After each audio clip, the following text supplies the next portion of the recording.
Tomorrow night, the Dockers have got a huge game against the Saints as they fight for a place in the top 8. Their coach, Mark Harvey, has been good enough to join us tonight. Please give him a warm welcome.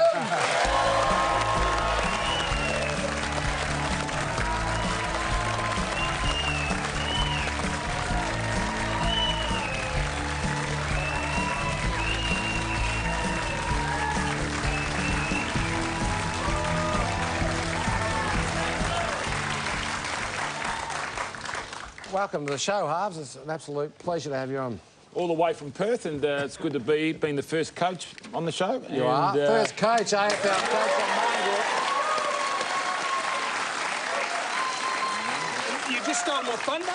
You just stole my thunder because I was going to say you took a bloke to come all the way from the Nullarbor to come on our show. Thanks for coming on. No problem. And it's good to see a lot of Fremantle people in the crowd.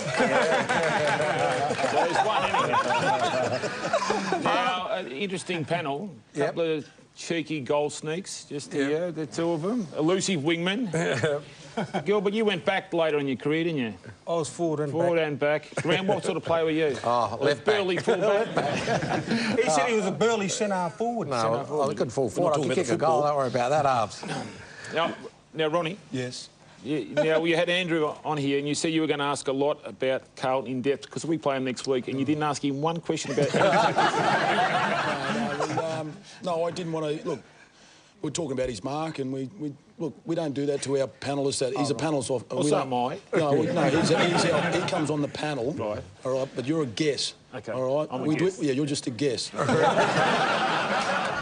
We love that. We love having you on here. But I did find out some information about what's going to happen. Tell me after then. Well, why are you asking me? That's what I've got to put up with every week. So just Harves, let's talk about your team, Freo, because last week it was a disappointing loss for the club, and always is when you lose. And you're fighting for a spot in the 8. You're in the 8 at the moment. But the next month you've got some tough games coming up against St Kilda, Carlton, North Melbourne, Collingwood. You're really under the pump at Freo at the moment.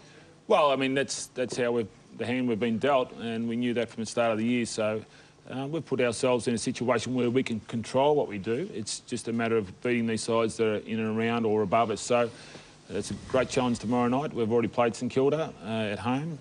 It was a disappointing first half. We let them get off to a good start, and then we clawed our way back, but the margin was too much in the end.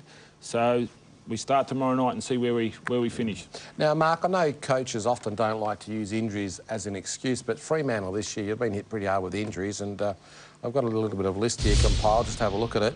But there's that injury list at Freo, you know, DeBow, all good players too. Jonathan Griffin's, you know, made his way into the team, was playing some good footy for you got David Mundy, Palmer, Sandylands, Walters. I mean, some really good players out of that team at the moment. Hayden? Roger, yes, it probably, 5 or 6 weeks is right. And then we've had Barlow, who hasn't been there for the majority of the year, but just recently come back. The good story, though, is that Mundy and Sandylands might be back next week for the Carlton game. So, you know, if we can get 3 or 4 games into those guys, that'll be a big help. Harves, having said that, when injuries occur and you're being knocked around, that's when good players step up. And the kid who's really impressed me this year is young Nat 5. I know you've likened him to James Hird. Yeah. He seems to be handling the pressure really well this year. You know, he's from West Australia in the country, and nothing much phases him. I think in 12 months' time we're going to see probably in excess of 30 to 40% improvement in him as a player.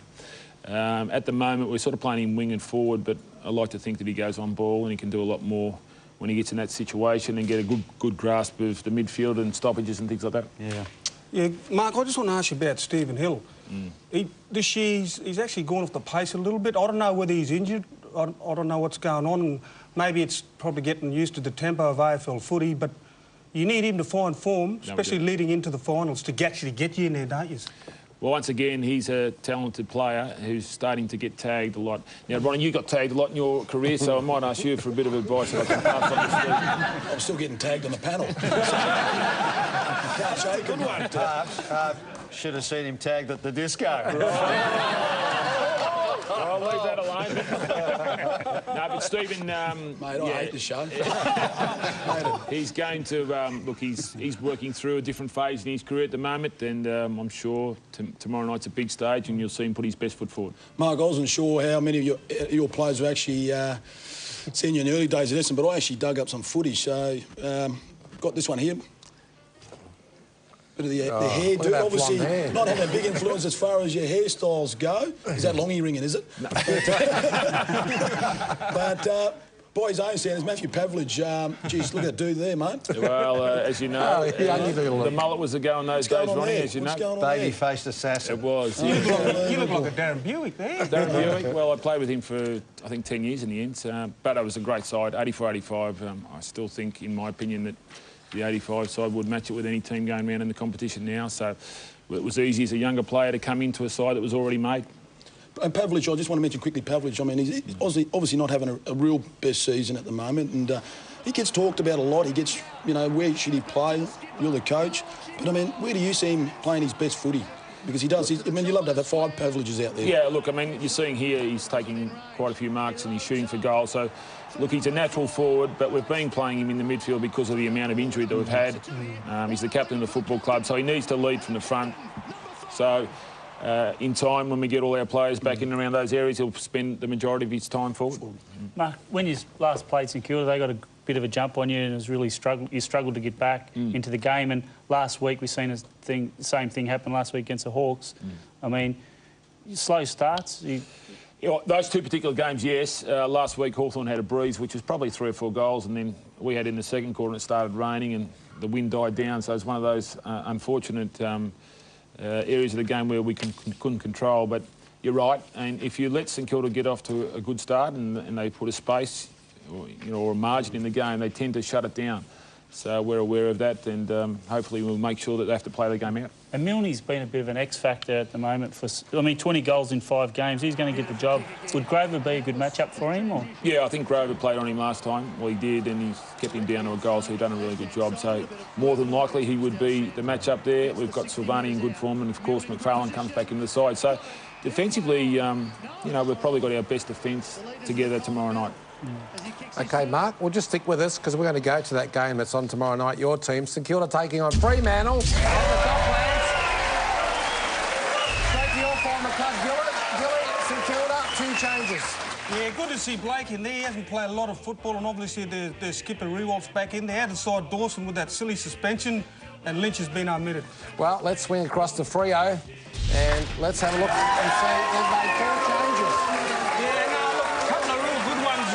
Good to see McFarlane in there because he's the best backman in their side. Bradley's also good to see him in the forward line. Hinkley, Serban, out the side, Crowley, Anthony, Palmer. He just seems to get injured all the time. But DeBoer, he was going really good, and he's a tough nut for the Dockers. They're going to miss him. OK, well, it's going to be a really good game, this one, and lots to fight for in this one. But Alex Silvani last week, Harvey, he played a good game against Franklin, kept him goalless, and does he get the job in Rewalt, or does McFarlane go straight to him? Look, in time, with these 3 guys down there, obviously McFarlane and Grover are getting on in their careers. We have to keep throwing challenges to Alex, like Franklin last week. You know, McFarlane's got a good record also on Rewalt, so without giving it up, it'll be one of those 2. There's no doubt this week it's going to be one in the midfield and around the boundary throw-ins. You're going to match up, or you're going to attack, or you're going to go for it? No, you've got to go for it. You've got to make sure that your midfield's attacking and they can generate momentum, inside 50s, and confidence from within the team. So we've got a young ruckman tomorrow night, and Zach Clark, and so have they. McAvoy's only sort of 3 or 4 years into his career as well, so, and they haven't got Hayes in around those areas. So, but they've got Del Santo and Goddard and Montagna and these sort of guys that you've got to really watch. So, but I think we might try a few different things in there tomorrow night. OK, well, let's get some tips, shall we? Thorpe? St Kilda. Sorry, Harvey. Harves would be aware they've got a sensational record at Docklands. There's no doubt about it. To me, though, I think St Kilda will win, but the real key to it, I reckon they've got to put somebody on Goddard. I think over the last few weeks they've just allowed him too much time and space, and he's so deadly with the ball in his hands. But Saints, to me, against a depleted Freo. OK, well, Rock and Ronnie? Yeah, no, Freo. Yeah, I'm going to go with Stan. I'm going to go with the Saints. I think they're going well. Well, Gilly, I've picked Freo for the last 3 weeks, and I'm going to stick with them because I think St Kilda's got to lose one. Yeah, no, look, Mark, I don't know if you watch the show over in Perth very much. I do, actually, yes. I do. Regularly, yeah. Well, I never pick against Saints, and obviously your injuries isn't going to help you, so Saints for mine, but I reckon it'll be a lot closer than a lot of people think. OK. Ronnie? Yeah, well, just got another footage of you, Mark. Right. Just up here. Just, You're setting me up now. No, I'm setting you up. Just coaching. Here we go. A bit hit in the box here. Obviously enjoy coaching still.